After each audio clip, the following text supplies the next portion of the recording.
News first channel ವೀಕ್ಷಕರಿಗೆ ಭವಿಷ್ಯ ಈ ದಿನ ಕಾರ್ಯಕ್ರಮಕ್ಕೆ ಸ್ವಾಗತ. ಮೊದಲು ಮೇಷರಾಶಿ.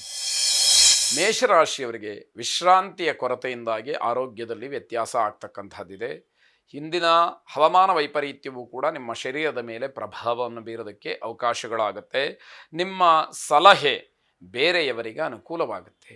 ಹಾಗಾಗಿ ಆ ಸಲಹೆಗಳನ್ನು ಸೂಕ್ತವಾದಂತಹ ರೀತಿಯಲ್ಲಿ ಸಮಾಜಮುಖಿಯಾಗಿ ಸಾರ್ವಜನಿಕವಾಗಿ ಅನುಕೂಲವಾಗ್ತಕ್ಕಂಥದ್ದಾಗಿ ಸಮಾಜಕ್ಕೆ ಉತ್ತಮ ಸಂದೇಶವನ್ನು ಕೊಡುವಂತಹ ರೀತಿಯಲ್ಲಿ ಸಲಹೆಗಳು ಇರಲಿ ಅಂತ ಅರ್ಥ. ಆಧ್ಯಾತ್ಮಿಕ ವಿಚಾರದಲ್ಲಿ ಚಿಂತನೆಯನ್ನು ನಡೆಸಿ ನಿಮಗೆ ನೆಮ್ಮದಿ ಸಿಕ್ಕುವಂಥದ್ದಿದೆ. ಮಕ್ಕಳ ಚಿಂತೆಯನ್ನು ಬಿಟ್ಟುಬಿಡಿ, ಅವರು ಯಶಸ್ಸನ್ನು ಕಾಣ್ತಾರೆ. ಮಕ್ಕಳ ವಿದ್ಯಾಭ್ಯಾಸ, ಅವರ ನಡವಳಿಕೆ ಇವೆಲ್ಲವೂ ಕೂಡ ಸುಸ್ಥಿತಿಯಲ್ಲಿ ಇದೆ ಅಂತ ಹೇಳಿ ಭಾವಿಸಬೇಕು. ಸರ್ಕಾರಿ ಉದ್ಯೋಗಿಗಳಿಗೆ ಶುಭವಾದಂತಹ ದಿವಸ ಇದು. ಶತ್ರುಗಳಿಗೆ, ಎದುರಾಳಿಗಳಿಗೆ ನಿಮ್ಮ ಹೆದರಿಕೆ ಇರತಕ್ಕಂತಹ ದಿವಸವಾಗುತ್ತೆ. ಸುಬ್ರಹ್ಮಣ್ಯ ಸ್ವಾಮಿಯನ್ನು ವಿಶೇಷವಾಗಿ ಪ್ರಾರ್ಥನೆ ಮಾಡಿ ಶುಭವಾದ. ವೃಷಭ ರಾಶಿ. ನಿಮ್ಮ ಜೊತೆಯಲ್ಲೇ ಕೆಲವರು ಕೆಲಸವನ್ನು ಮಾಡೋದಕ್ಕೆ ಇಷ್ಟಪಡ್ತಾರೆ. ಅಂದರೆ ನಿಮ್ಮ ಕೆಲಸ, ನಿಮ್ಮ ಶಿಸ್ತು, ನಿಮ್ಮ ಮಾರ್ಗದರ್ಶನ, ಮಾತು, ಕೆಲಸದ ಬಗ್ಗೆ ನಿಮಗೆ ಇರತಕ್ಕಂತಹ ಕಾಳಜಿ ಇವೆಲ್ಲವನ್ನು ಗಮನಿಸಿ ಹೆಚ್ಚಿನವರು ಆಸಕ್ತಿಯನ್ನು ಹೊಂದುತ್ತಾರೆ. ವಿರೋಧಿಗಳ ಎದುರು ನೀವು ಚಿಕ್ಕವರಾಗ್ಬಿಡ್ತೀರಿ. ಅವರನ್ನ ಯಾವುದೋ ಸಣ್ಣ ವಿಷಯಕ್ಕೆ ಕ್ಷಮೆ ಕೇಳುವಂಥದ್ದು ಅಥವಾ ಅವರು ಹೇಳಿದ್ದನ್ನು ಒಪ್ಪುವಂಥದ್ದು ಇವೆಲ್ಲವೂ ಕೂಡ ನಡೆಯುವಂಥದ್ದಾಗುತ್ತೆ.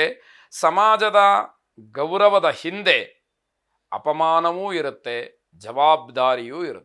ಹಾಗಾಗಿ ಎಲ್ಲೋ ಏನೋ ಕರೆದು ಸನ್ಮಾನ ಮಾಡಿಬಿಟ್ರು ಅಂತ ಆದರೆ ನಮ್ಮ ಗೌರವ ಹೆಚ್ಚಾಯಿತು ಅಂತಲ್ಲ, ನಮ್ಮ ಜವಾಬ್ದಾರಿ ಹೆಚ್ಚಾಯಿತು ಅನ್ನುವಂಥದ್ದು ಗೊತ್ತಾಗಬೇಕು. ನಾವು ಸರಿಯಾಗಿ ನಡ್ಕೊಳ್ಳದೇ ಇದ್ದಾಗ ಅದೇ ಜಾಗದಲ್ಲಿ ನಮಗೆ ಅವಮಾನವೂ ಆಗುತ್ತೆ. ಆ ಚಿಂತನೆಯೂ ಕೂಡ ಇರಬೇಕಾಗತ್ತೆ. ಬಹುದಿನಗಳ ಕಾಲ ಉದ್ವಿಗ್ನತೆ ನಿಮ್ಮನ್ನು ಕಾಡುವಂಥದ್ದು ಅಥವಾ ಅದರಿಂದ ಆಗುವಂತಹ ತೊಂದರೆಗಳೇನಿರುತ್ತೆ ಅದೆಲ್ಲ ದೂರವಾಗುವಂತಹ ಸಾಧ್ಯತೆ. ಹಾಗೆ ಹೆಚ್ಚು ಹಣವನ್ನು ಖರ್ಚು ಮಾಡ್ತಕ್ಕಂತಹ ದಿವಸ. ಯಾವುದಕ್ಕೂ ಹಣ ಒಟ್ಟಾರೆ ಖರ್ಚಾಗ್ತಾ ಇರತಕ್ಕಂತಹದ್ದು. ಮನೆ ದೇವರನ್ನು ವಿಶೇಷವಾಗಿ ಪ್ರಾರ್ಥನೆ, ಆರಾಧನೆ ಮಾಡಿ. ಎಲ್ಲವೂ ಕೂಡ ನಿಮಗೆ ಶುಭವಾಗಿ ಫಲವನ್ನು ನೀಡಲಿ. ಶುಭವಾಗಿ. ಮಿಥುನ ರಾಶಿ. ಷೇರು ಹಣ ಹೂಡಿಕೆಗೆ ಉತ್ತಮವಾದಂತಹ ಸಮಯ ಇದು. ಪ್ರಚೋದನೆಯಲ್ಲ, ಹಾಗಂತ ಆಲೋಚನೆಗಳಿದ್ದಂಥವರಿಗೆ ಉತ್ತಮವಾದಂತಹ ಕಾಲ ಅಥವಾ ಉತ್ತಮವಾದಂತಹ ದಿವಸ ಯಾವುದು ಅಂತ ಹೇಳಿ ತಿಳಿಯುವಂಥವರಿಗೆ ಬೇಕಾದಂತಹ ಅಂಶ.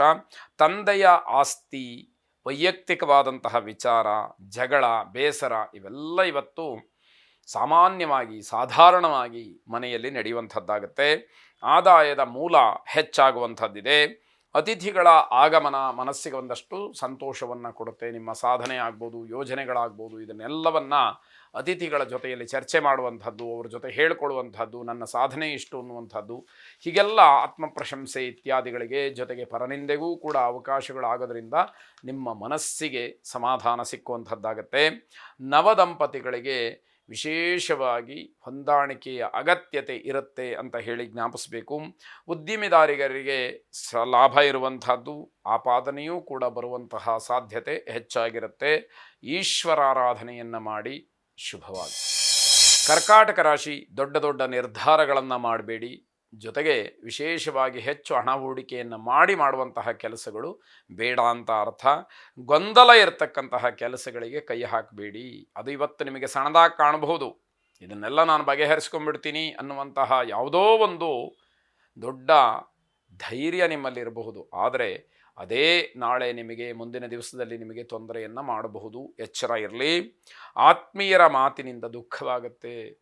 ಅವರು ಏನೋ ಒಂದು ಮನಸ್ಸಿಗೆ ನೋವಾಗುವಂತಹ ರೀತಿಯಲ್ಲಿ ಮಾತಾಡಿಬಿಡ್ತಾರೆ. ಅದು ಬಹಳ ದುಃಖವನ್ನು ತರುತ್ತೆ. ಶತ್ರುವಿನ ಕಾಟ ಜಾಸ್ತಿ ಇರುತ್ತೆ, ಆದರೆ ಎದುರಿಸ್ತಕ್ಕಂತಹ ಶಕ್ತಿ ಮಾತ್ರ ಇಲ್ಲದೆ ಇರತಕ್ಕಂಥದ್ದು. ಮನೆಯ ವಾತಾವರಣದಿಂದ ತುಂಬ ಒತ್ತಡಗಳು ಬರುತ್ತೆ, ಅನುಭವಿಸಿಯೇ ತೀರಬೇಕಾದಂಥದ್ದು. ವಿದ್ಯಾರ್ಥಿಗಳಿಗೆ ಹೆಚ್ಚಿನ ಸವಾಲುಗಳಿರುತ್ತೆ, ಆದರೆ ಸವಾಲನ್ನು ಸ್ವೀಕರಿಸುವಂತಹ ಮನಸ್ಸಿರಬೇಕೇ ಹೊರತು ಸವಾಲುಗಳನ್ನು ಸಮಸ್ಯೆಗಳಾಗಿ ಮಾಡಿಕೊಳ್ಬೇಡಿ. ಇದು ಎಚ್ಚರಿಕೆ. ಸರಸ್ವತೀ ದೇವಿಯನ್ನು ವಿಶೇಷವಾಗಿ ಪ್ರಾರ್ಥನೆ ಮಾಡಿ.